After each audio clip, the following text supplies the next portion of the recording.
Hello বন্ধুরা, কেমন আছেন সবাই? আশা করি সবাই ভালো আছেন। বন্ধুরা, আমাদের গল্পগুলো যদি ভালো লাগে অবশ্যই লাইক করবেন, কমেন্ট করে জানিয়ে দেবেন। আজকে গল্প প্রেম প্রদীপ, লাস্ট পর্ব, শেষ অংশ।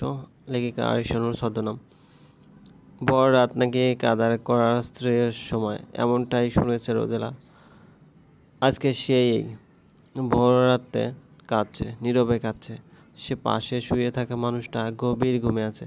তাকে বিরক্ত করতে চায় না রোদেলা। সে মুখ চেপে কিছুক্ষণ কান্না করে নিল। আগামী বুধবার তাদের থাইল্যান্ড যাওয়ার ফ্লাইট। রোদেলার দৃঢ় বিশ্বাস, থাইল্যান্ডে অপারেশন হলে আবেগ সুস্থ হয়ে যাবে। অবশ্যই সুস্থ হবে সে। তাকে সুস্থ হতে হবেই। এত এত মানুষের দোয়ার জোর কি এতটাই কম যে সে সুস্থ হয়ে ফিরতে পারবে না? তবে বাংলাদেশের ডাক্তারের নেগেটিভ সাইন দিয়েছে।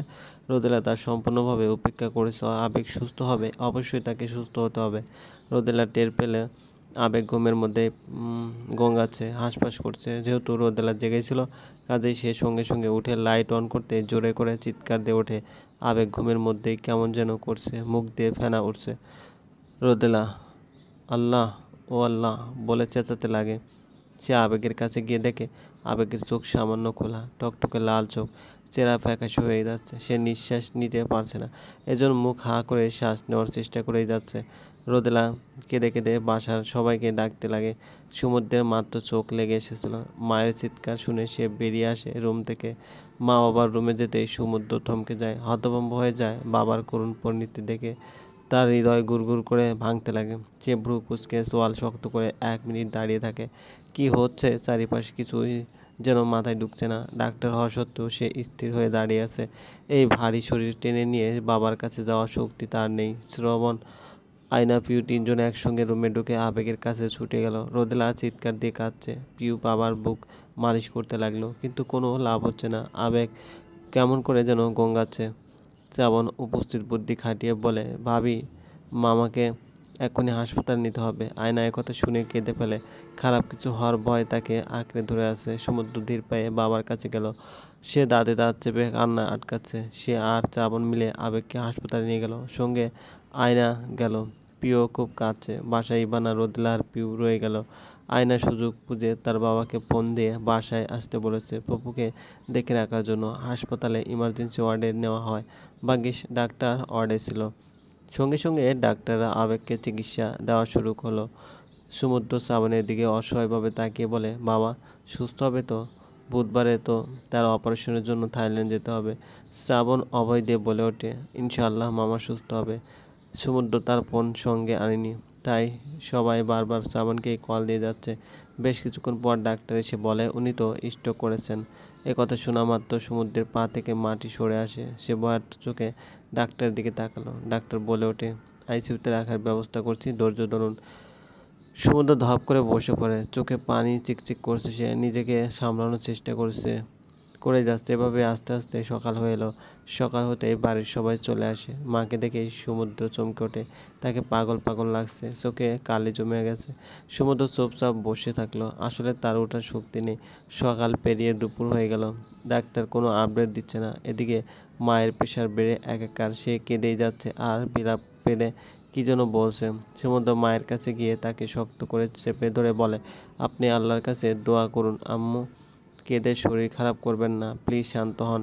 রোদেলা শান্ত হলো না, আরও জোরে কাঁদতে লাগে। সমুদ্র ঠিক করে নেয় মাকে ঘুমের ওষুধ খাইয়ে দেবে, কিন্তু মা কিছুতেই ওষুধ খেতে চাচ্ছে না।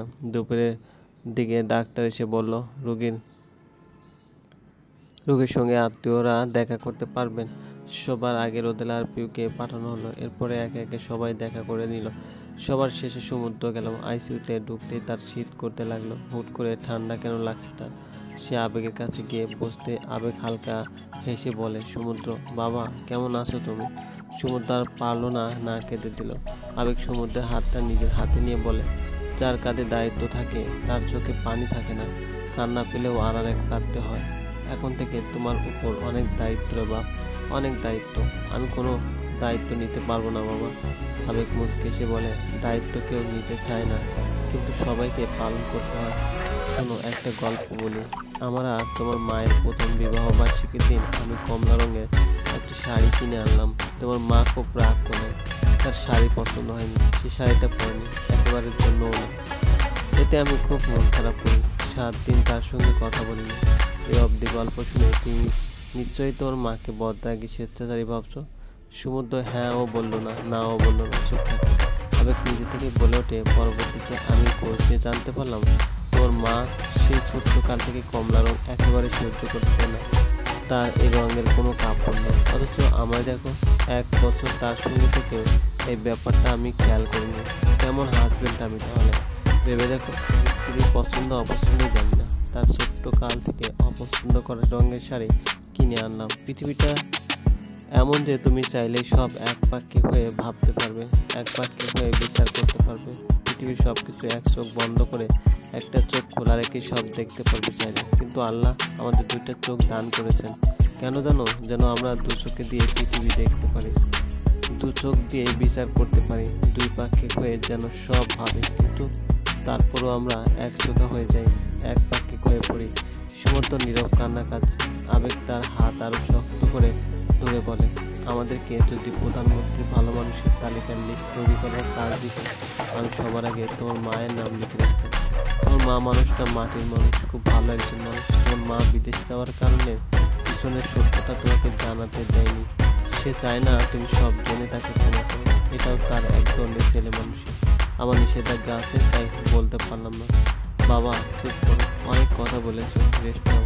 আমি আর তোমার মা দুজনেই ভুল করেছিলাম, শাস্তিও পেয়েছি। শোনো বাবা, একটা সময় বাবা মায়েরা সন্তানদের কাছে বোঝা হয়েছে। তোমার মাকে বোঝা বানাবে না, তার যত্ন নেবে, মমতায় স্নেহে ভরিয়ে রাখবে, সম্মান দেবে। আমরা দুজনে কেউই ভালোবাসা পাইনি, আমরা দুজনে ভালোবাসা পাওয়ার অধিকার রাখি। তুমি তাকে নিজের সন্তানের মতো আগলে রাখবে, বোনকে সব বিপদ থেকে রক্ষা করবে। এই সংসারের দায়িত্ব আজকে থেকে তোমার। সমুদ্র কেঁদে দিল। ডাক্তার এসে তাকে বেরিয়ে যেতে বলে। সে বেরিয়ে এসে চুপ করে দাঁড়িয়ে রইল। আয়না তার পাশে এসে দাঁড়ালো এবং কাঁধে হাত রেখে বলে, পোপা সুস্থ হয়ে যাবে। সমুদ্র একধানে আইসিইউ রুমের দিকে তাকিয়ে আছে। ছোট ফুটা দিয়ে দেখতে পাচ্ছে ডাক্তার অতিরিক্ত ব্যতিব্যস্ত হয়ে কী যেন করছে। আরে, অক্সিজেন মেশিনটার সুইচ অফ করে দিল নাকি? বোঝা যাচ্ছে না স্পষ্টভাবে। সমুদ্র চোখ নিচে নামিয়ে বল নিল। পরিবেশ অতিরিক্ত চুপচাপ। ঠান্ডা বিকেলের দিকে ডাক্তার এসে সমুদ্রকে ডেকে এক কোণে নিয়ে গিয়ে বলে, আপনি ভালো আছেন ডাক্তার সাহেব? সমুদ্র মাথা নিচু করে বলে, না। হার্ট সার্জন আবুল কাশেম বলে ওঠে, আমরা মানুষ খুব অসহায়, আল্লাহ কেন যে আমাদের অসহায় করে পাঠালেন। জানো, আমার বাবা হার্ট অ্যাটাক করে বাসায় 3.5 ঘন্টা পড়ে থেকে মারা গেলেন, অথচ আমি তার ছেলে, ঢাকার নামকরা হার্ট সার্জন। বাস্তবতা এমনই, যা আমরা ভেবে রাখি এটা কোনো দিন বাস্তবতা না, বরং বাস্তবে কী হতে পারে আমরা তার আংশিক ধারণা মাথায় আনতে পারবো না। খারাপ কিছু হয়েছে কি? তোমার বাবা আর নেই। আম আম সরি মাই ডিয়ার, তুমি আমার ছেলের বয়সী, তোমার কষ্টটা আমি অনুভব করতে পারছি। একটা সময় আমিও তোমার জায়গায় ছিলাম। টাইল হিল এভরি পেইন মাই সান। সমুদ্রের কানে বাজতে লাগলো, তোমার বাবা আর নেই। এই কথাটা এত ভারী কেন? সে ঢোক গিলতে পারছে না। নিজেকে মনে হচ্ছে শূন্য ভাসছে সে। উফ, বুকে এত জ্বলছে কেন? সে দুলতে দুলতে মায়ের কাছে গেল। রোদেলা করিডোরে চুপচাপ দোয়া পড়ছিল। পিছন থেকে কেউ তার কাঁধে হাত রাখায় সে পিছনে ঘুরে দেখে উদ্ভ্রান্তের মতো সমুদ্র তার দিকে তাকিয়েছে। রোদেলার ছেলের চেহারা দেখে কষ্ট বেড়ে গেল। সমুদ্রের চোখে বাজছে একটা জিনিস, তা হলো মায়ের আলমারিতে আজও সেই হলুদ শাড়িটা খুব সুন্দর করে ইস্ত্রি করে ল্যাপথেলিন দিয়ে ভাঁজ করে রাখা। সমুদ্র মাকে জড়িয়ে ধরে বলে, আম্মু, আজকে পৃথিবীর সবচেয়ে ভালো মানুষটা হারিয়ে গেছে। আজকে শুধু আমি তুমি না, সমগ্র পৃথিবী কাঁদবে। আজকে কান্না দিবস। রোদেলা কিছুই বুঝতে পারছে না। অপাশ থেকে ইভানা হারপিয়ের কান্নার আওয়াজ বেশি আসছে। তার গা কাটা দিয়ে ওঠে। সমুদ্র মাকে আরও ঝাপটে ধরে বলে, আম্মু, আমায় ক্ষমা করে দিও। বাইরের পরিবেশ মুহূর্ত ঘন হয়ে এলো। ঝড় আসবে কি? কাল বৈশাখী ঝড়। রোদেলা ঠায় দাঁড়িয়ে আছে স্থির হয়ে। আমি তোমাকে অনেক ভালোবাসি মা। জীবন শব্দটার অর্থটা বুঝতে বুঝতে এক জীবন পার হয়ে যায় মা। আমি তোমাকে আর নিজের কাছ থেকে যেতে দেব না। বাবাকে হারিয়ে আমি পাগল প্রায়। তুমি না থাকলে আমি নিঃস্ব হয়ে যাব। আজ থেকে তুমি আমার তত্ত্বাবধানে থাকবে। তোমাকে কোথায় যেতে দেব না। এইসব বলেই সমুদ্র বেরিয়ে পড়ল। হাসপাতালে এক মুহূর্ত থাকার দায় তার জন্য। ইস, এত ব্যথা কেন হচ্ছে তার? সমুদ্র এলোমেলো পায়ে হাসপাতাল থেকে খানিকটা দূরে চলে এলো। ফুটপাতে ধপ করে বসে পাগলের মতো হাওয়া করে কাঁদলে লাগে। চারপাশে রাস্তা ফাঁকা, ভীষণ বাতাস বইছে। ঝড় হবে, ঝড় হলে হোক, তাকে উড়িয়ে নিয়ে গেলে যাক। সমুদ্র খেয়াল করে একজন মধ্যবয়স্ক লোক বাজারে ব্যাগ হাতে প্রায় ছুটে যাচ্ছে। তার ব্যাগে লাউ উঁকি মারছে। নিশ্চয়ই আজকে তার বাসায় এই লাউ রান্না হবে। সে ছেলে মেয়ে নিয়ে খেয়ে পরদিন আবার অফিস যাবে। তার বাবা হয়তো অফিস শেষ করে বাজার করে আনতো। এই সময় তো বাবার অফিস ছুটি হতো। সমুদ্র লোকটার দিকে ভালো করে তাকিয়ে দেখে বাবা হেঁটে যাচ্ছে। সে চোখ কষলেন, দেখে না, আসলেই তো বাবা। সমুদ্র পাগলের মতো ছুটে যায় বাবার কাছে। জোরে জোরে চিৎকার করে ডাকে বাবা বলে। বাবার কাছে যেতেই সমুদ্র বোঝে যায় এটা বাবা না, উনি অন্য কারো বাবা। সমুদ্র ভেঙে পড়ে। সে মাটিতে লুটিয়ে পড়ে। সামনে তাকিয়ে দেখে লোকটা হেঁটে হেঁটে বাড়ি ফিরছে। সমুদ্রের কাছে মনে হলো দিন শেষে বিকেলবেলা বাবার অফিস করে বাসার ফেরার মতো দৃশ্য দেখাও খুব ভাগ্যের বিষয়। এটা সে মাটিতে গড়াগড়ি খেয়ে কান্না করার সময় উপলব্ধি করলো। সময় কি আর থেমে থাকেনি? সময়ের যদি মন থাকতো তাহলে অবশ্যই অবশ্যই সমুদ্রের জন্য একদণ্ড থেমে বলতো, মাই সান, সে স্টে স্ট্রং। বুধবার চলে এলো। আজকে বাবা বেঁচে থাকলে তারা থাইল্যান্ড যেত। শুধু বুধবার নয়, দেখতে দেখতে 1 মাসও হয়ে যায়। পিউয়ের জয়নিং ডেট কাছে এসে দরজা ধাক্কাচ্ছে। পিউ কিছুতেই যাবে না, কিন্তু সমুদ্র চায় সে যেন যায়। তার জীবন যেন খুব সহজ আর সুন্দর হয়। সে পিউকে অনেক বুঝিয়ে আমেরিকা ফেরত পাঠায়। যাওয়ার আগে পিউ এয়ারপোর্টে সমুদ্রকে জড়িয়ে কাঁদল। সেদিন প্রায় 1 মাস পর মা বাসা থেকে বের হলো। মা শুকিয়ে গেছেন। মেয়েকে বিদায় দেওয়ার সময় খুব করে আদর করে দিলেন তিনি। আজকাল সব কিছু সহ্য করার ক্ষমতা হয়ে গেছে রোদেলার। সমুদ্র বসে আছে, মন তার খারাপ। আজকে রাতে আয়নার ফ্লাইট। আয়না জাপানে যাচ্ছে। পিএইচডির অফার পেয়েছে সে। আয়না খুব খুশি। বিয়ের পরপরই সমুদ্র তাকে মাস্টার্সে অ্যাডমিট করায়। মাস্টার্সের রেজাল্ট দেওয়ার পর দেখা যায় আয়না ফার্স্ট ক্লাস পাস্ট হয়েছে। এরপরে জাপানে পিএইচডি অফার পেল। সমুদ্রের খুব করে কড়া গলায় বলতে মন চাচ্ছিল, এসব পিএইচডি করতে যাওয়ার দরকার নাই। আমার বউ আমার কাছে থাকবে। তুমি জানো না তো আমার একটা অসুখ আছে। সেই অসুখের নাম আয়নাবিহীন ফোবিয়া। তুমি পাশে না থাকলে আমার জ্বর চলে আসে। তোমার যাওয়া হবে না। এই কথা বলতে গিয়ে সে মুখ ফসকে বলে দেয়, অবশ্যই যাওয়া উচিত। এখন নিজের মাথা নিজেরই ফাটাতে ইচ্ছে হচ্ছে তার। দেখতে দেখতে 3 বছর কেটে গেল। বাবা নেই, কিন্তু বাবার স্মৃতি পুঁজি করে তারা বেঁচে আছে, দিব্যি ভালো আছে। কেউ যদি খারাপ থাকেন তাহলে সেটা হচ্ছে মা। সমুদ্র ভাবে আয়না না থাকলে মায়ের কী হতো। মায়ের দেখাশোনা, তাকে সঙ্গ দেওয়া থেকে শুরু করে সব কিছুতেই মাকে আয়না সাহায্য করে। সেই আয়ুই নাকি আজ চলে যাবে। সমুদ্রের বুক ভার করে ওঠে। সে আয়নাকে বলতে পারছে না। আর কেন বলবে? আয়ু কি বুঝে না? না বুঝলে সমুদ্র কি বলবে না? গেলে যাক বিদেশ, পড়ুক কত পড়বে। পড়তে পড়তে বিদ্যা পুকুর হয়ে যায়, তার কি? আয়না লাগেজ গুছাচ্ছে। সে বলে ওঠে, শ্রাবণ আর আলিয়া কি আসবে দুপুরে? আলিয়া না আসাই ভালো, ও অসুস্থ। আয়না বলে ওঠে, প্রেগনেন্সি অসুস্থতা না ডাক্তার সাহেব। সমুদ্রের খুব করে মন চাচ্ছে আয়নাকে ধমকিয়ে বলতে, তোমার কাছে জ্ঞান চাই না বিদ্যাপুকুর, তোমার জ্ঞানগুলো জাপানে রপ্তানি করো। গত বছর ধুমধাম করে শ্রাবণ আলিয়ার বিয়ে হয়েছে, আর এই ইয়ারে আলিয়া মা হতে যাচ্ছে। অথচ তাকে দেখো, বিয়ে 3 বছর হয়ে গেল, কিন্তু বউ যায় পিএইচডি করতে। আয়নাকে রোদেলা ডেকে ওঠে। আয়না চুলে খোপা করে চলে গেল। সমুদ্র তার দিকে তাকিয়ে থেকে খালি গায়ে বিছানায় শুয়ে পড়ে। ফুপু ডাকলেন। রোদেলা বসেছিল তার রুমে। আয়নার মুখে ফুপু শুনে সে আহত হয়। বিয়ে 3 বছর হলো, মেয়েটা এখনও তাকে ফুপু বলেই ডাকে। রোদেলা বলল, মা 1 কাপ চা দাও। আচ্ছা। কখন বের হবে তুমি? দেরি হচ্ছে মা, রাত 8টায়। ও। রোদেলা চায়ের অপেক্ষায় থাকলো। মেয়েটাকে তার ছেলে খুব ভালোবাসে। বউ ছাড়া একদিনও থাকতে চায় না তার ছেলে। কিভাবে যে 2 বছর আয়নাকে ছাড়া থাকবে সমুদ্র, সেটাই ভেবেই অস্থির সে। রোদেলা বারান্দায় গেল। বারান্দায় আবেগের লাগলো অ্যালোভেরা গাছটা হাত দিয়ে ভুলিয়ে সে আকাশের পানে চেয়ে রইল। উদাসী চোখে যেন এই আকাশের কাছে তার শত অভিযোগ, শত অভিমান। যখন আমরা একা হয়ে যাই তখন এই বিশাল আকাশের বুকে অভিমান জমায়। আলু ভর্তা, আলু ভর্তা, কই গেলা? দ্রুত আসো। আলিয়া আস্তে আস্তে হেঁটে আসলো। 5 মাসের ভারী পেট তার। জোরে জোরে হাঁটা বারো। আলিয়া ড্রয়িং রুমে বসে আসতেই দেখে শ্রাবণ টাই শুট পরে একটা ছোট বেবিদের জামা হাতে নিয়ে দাঁড়িয়ে আছে। আলিয়াকে দেখেই বলে ওঠে, অফিস যাচ্ছিলাম, জ্যামে আটকে পড়তে একটা বেবি শপের এই জামার দিকে নজর গেল, সঙ্গে সঙ্গে কিনে নিলাম। এরপর ভাবলাম আজ অফিস করব না। বাসায় আসতে মায়ের অভিযোগ, তুমি নাকি নাস্তা করো, এমন করলে হবে? আমার জুনিয়র তো খিদায় কেউ কেউ করে কাঁদবে। আলিয়া হেসে দিল। শ্রাবণ তাকে বসিয়ে নিজ হাতে যত্ন করে তুলে খাওয়াচ্ছে। তোমার না মিটিং আছে? আব্বু সামলাবে। বাপের অফিস চাকরি করে এটাই ফায়দা, তাই না সাব? শ্রাবণ বলে ওঠে, বাবু হওয়ার পরও তুমি আমাকে সাপ বলে ডাকবে? অবশ্যই ডাকবো। শ্রাবণ রঙ্গন মাত্র একটা ছবি আপলোড দিল। ঢাকা ভার্সিটি এলাকার সাদা বেড়া দেওয়া বাগানের সামনে এক ঝাঁক বাগান বিলাস ধরে আছে, সেখানে দাঁড়ানো তার ছবি। সে ক্যাপশনে লিখলো, তোমার শহরের জোনাকিরা কি জানে আমার শহরের বাগান বিলাসীরা তোমার খোঁজে তপ্ত। রঙ্গনের পরীক্ষা চলছে, কঠিন পরীক্ষা। পিউর জন্য অপেক্ষা করার পরীক্ষা, তার ভালোবাসার পরীক্ষা চলছে। পিউ চলে যাওয়ার দিন সে ইমিগ্রেশনে গিয়ে দাঁড়িয়ে পিউর কাছে লাস্ট চান্স চেয়েছিল। পিউ সেদিন বলে ওঠে, a girl is like a butterfly,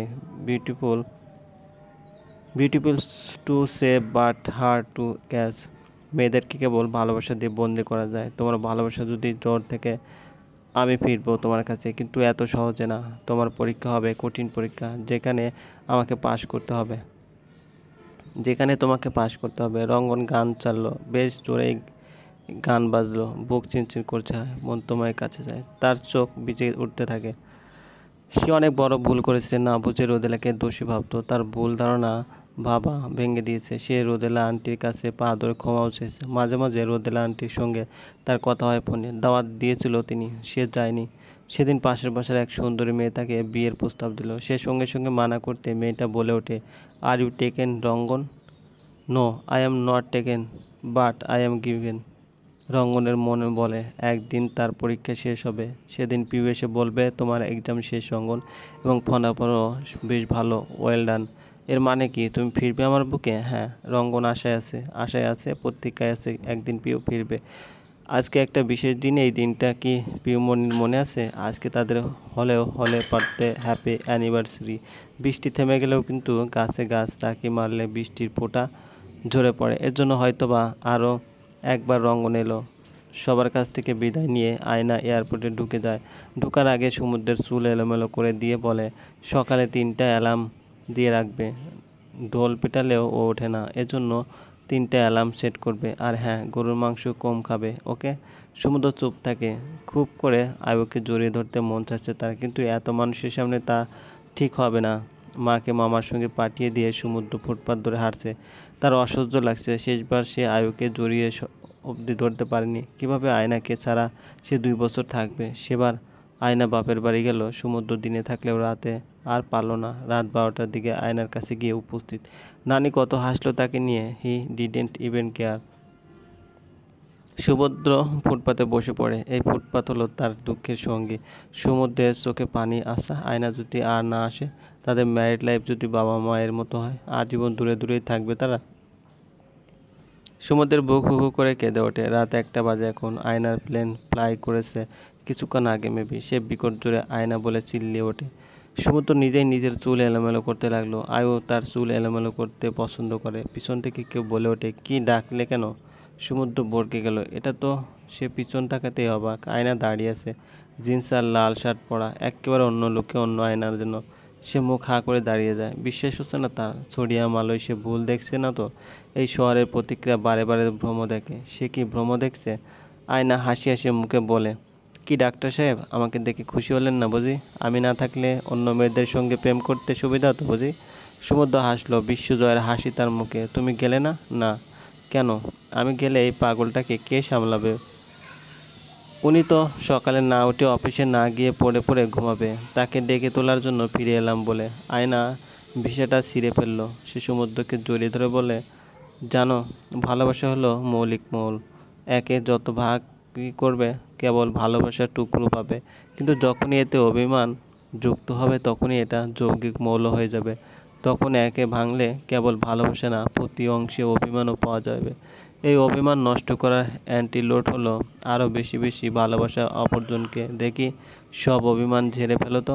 সমুদ্র আয়নাকে বুকে জড়িয়ে নিয়ে তার বোনের সব অভিমানকে ফেলে দিল।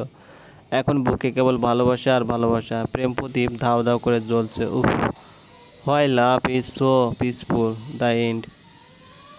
গল্পটি ভালো লাগলে অবশ্যই লাইক করবেন আর কমেন্ট করে জানিয়ে দেবেন। আর এই গল্পটি যারা প্রথম থেকে লাস্ট পর্যন্ত পড়েছেন, গল্পটি অবশ্যই গঠনমূলক।